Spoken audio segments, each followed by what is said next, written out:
Hi, Rep Bayless of the Processing Point here. Welcome back. Today we're going to take a look at NFC, or Near Field Communications payments, and whether or not they could be the end to your PCI compliance validation nightmares.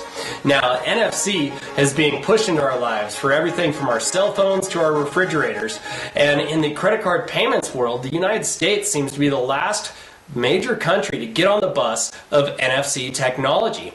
So why is that? Well, it's most likely because of the downside. The downside to NFC is that to integrate it into the marketplace in a large enough fashion to make it the mainstream payment method is going to cost about $13 billion. On the upside, however, NFC payments have been proven to reduce credit card fraud losses to business owners and banks by up to 5 times. So with all that in mind, Visa is making the biggest push out of all of the payment platforms to get NFC adopted into the marketplace.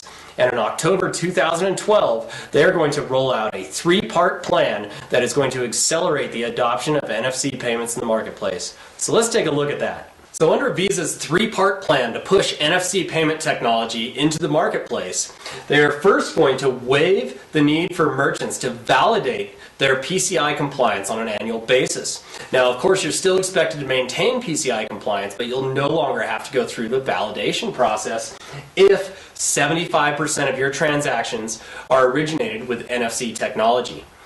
Number 2, there's going to be a liability shift.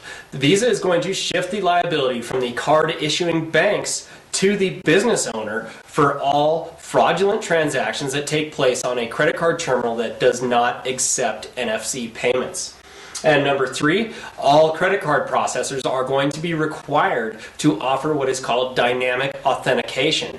Now, dynamic authentication is a complex subject in and of itself, but basically, a lot of people consider it to be much more secure than even PIN-based transactions. So why is Visa pushing so hard to get NFC technology into the marketplace? Well, it comes back to simple math. If they can reduce the amount of credit card fraudulent transactions by 5 times, then their business model gets much more profitable.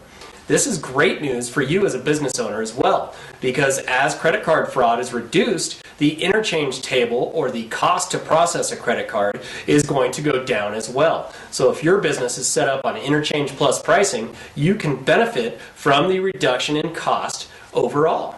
So now we have to ask the big pink elephant question, and that's who gets stuck with a $13 billion bill to push NFC payments into the country? Well, unfortunately, the majority of the $13 billion investment that's going to be necessary to integrate NFC payments into the marketplace as the mainstream payment method will fall squarely on the shoulders of the business owners across the country. Now, of course, card issuing banks are going to have to replace all their existing credit cards with NFC-enabled credit cards that do cost 4 to 6 times as much as traditional magnetic strip ones. And credit card processors are going to have to upgrade their technologies in order to accept higher authentication processes necessary for NFC payments. However, it seems the majority of the cost is going to be by business owners who have to replace or upgrade credit card terminals that do not accept NFC payments. Now, the average business, this should only cost a few $100s. However, there are going to be some larger businesses across the country that are going to have to spend tens of thousands of dollars to upgrade their point-of-sale systems across the board.